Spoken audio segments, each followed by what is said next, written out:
si bai ule tun ka kan Bible quiz la mandong tu te chu van lal omoi zote phone number 8131 932 932 181 kan soi lenge van lal omoi zote 8131 932 181 chonin adang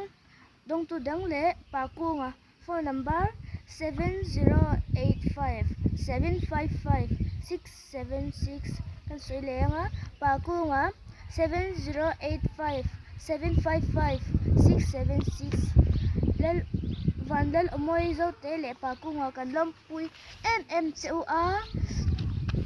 chu vain kan phone number 9862 360 848 tamin lo contact don nya chunin kan hemi hun thleng kan Bible quiz kan la di theina chan chu Avenel Studio and Academy te wang anya an hani te chunga kan nom ema long thu kan han suya ani te chu PL Plaza Zarkot PWD klang an oma in han do theu don nya ani chuan kum upalam pang somya chunglam le hun poma pathian rong bol tu te tin lu thi akhlonin khoi sak thaya chu wanin handor in dor theu don nya bye bye ule